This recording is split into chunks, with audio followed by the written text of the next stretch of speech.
My name is Alfonsina, and my speech are the real players of the game. Hey, you! I said red card. Alright, no one's playing. I tried to organize a football tournament with no teams, no players, no sponsors, no referees, no nothing. It's kinda lame, kinda boring, there are no winners, and the only loser right now is me. When you think about it, international relationships work in a similar way. Governments can set out as many rules as they want. They can try to enforce as many red and yellow cards as they wish. But there's no point if there are no players within their game, if there are no people. You see, coincidentally, football has a really important role to play when connecting people. In Tony Youth's Post-War, A History of Europe since 1945, it is stated that it is this sport one of the major factors that helped connect Europe after World War II. It wasn't a fancy treaty or a change in the borders. It was simply a sport that could be played by all alike. Because football is the people, and so are international relationships. They depend on us, not just on governments or countries by themselves. Because politics today depend on citizens now more than ever. You see, they no longer belong to the privileged white rich man. They belong to all of us. We all have voices that need to be shared at wider and faster rates. The rise of the internet has significantly helped on this matter.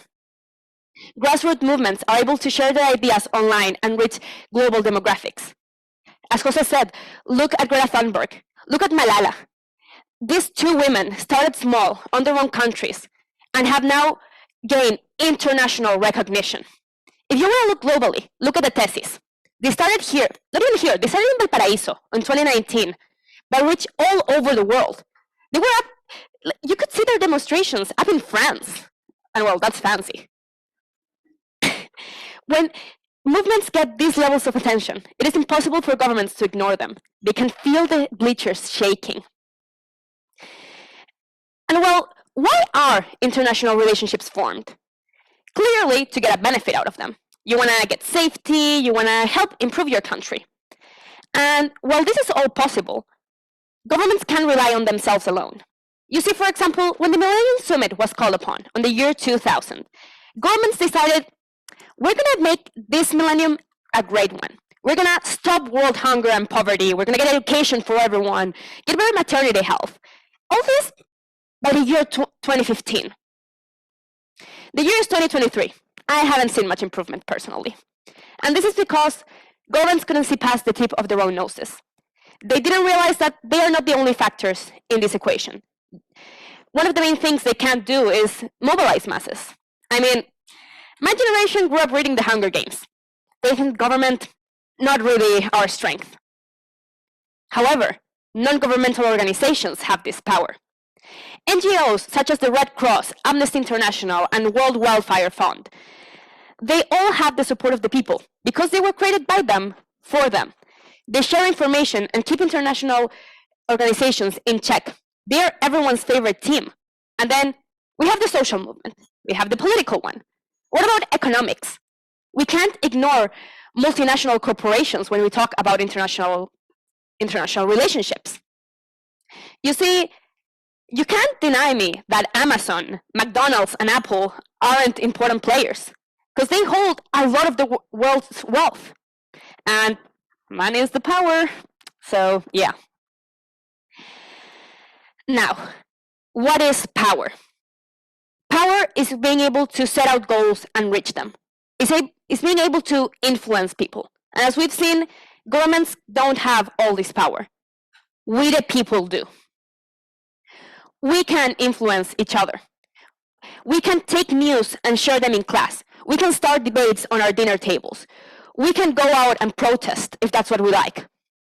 When we realize we have this power, which might not seem like a lot, but when we each take a brick and build up the wall that is international relationships, we can all create international uproar. We can actually play this game and all become winners. Just look at how women got their vote and at how gay marriage became a reality. People realized they had power and they were going to take it. Governments set the rules, but it's up to us to play the game. Thank you.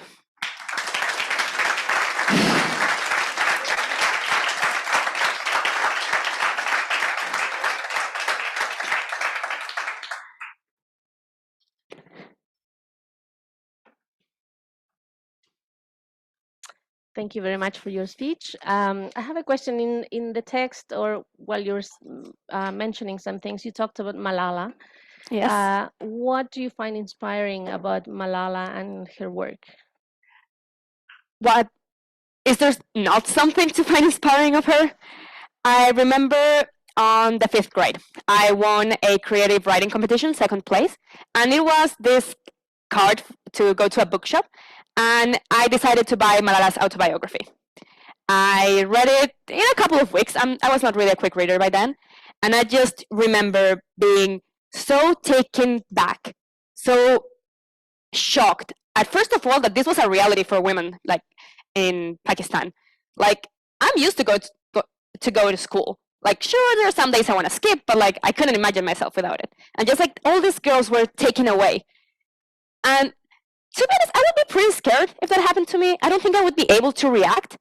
But this young girl, 15 years old, younger than I am, decided, no, this is not okay. I'm going to write about this.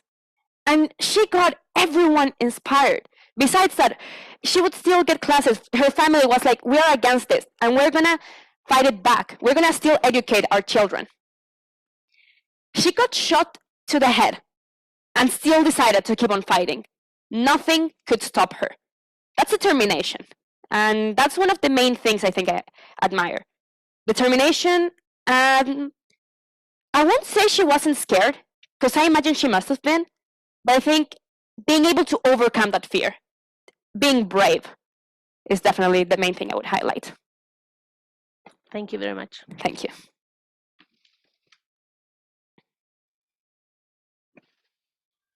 Another lighter one. Congratulations on a well-delivered and rounded speech. Conflict coming forward in the way you focus on the passionate development of change in our society, and not only in our society, but societies which are far behind us in the world. I assume you're a woman football player as well. I am actually not. I am a hockey field player. I actually play in the same country as Josefina here. But I decided to use a football metaphor since, like I mentioned, it's a sport that we can all share alike. Hockey is a really good sport. I really love it. But it's complicated to play. You need the hockey stick, you need the proper equipment. With football, you can just make a ball out of paper, set out just, I don't know, some shirts or something. There's your field. That's something that can really unify people. Like, the rules aren't complicated. Kick the ball, get in the goal. That's it. And I think that's really beautiful. When you have things as simple as that connecting people, there's many places we can go. So you are going to become a footballer then? I personally pass on that one. Thank you very much. Thank you. So you closed your speech saying that people have power. Yes. Have you ever used your power to influence a change, and how? I don't know if I'd go as far as say I've caused change, because I don't think that's really up to me to say. The power I have, I try to use it as much as possible. I personally get a lot into debates in my class when the International Women's Day came, and I would have a lot of a lot of classmates saying like, yeah, but is it really something we need? I would be like, listen here. And I'm not ashamed of doing that. I'm not ashamed that if I speak up or raise my hand in class, my classmates will start to look uncomfortable because they know what's coming. When I do that, I realize I've made my job well. I've left a mark on people. And okay, maybe that can actually be considered change. So that's how I use it. I try to inform people, and like, if someone goes against me, it'll not be a pretty fight. Thank you.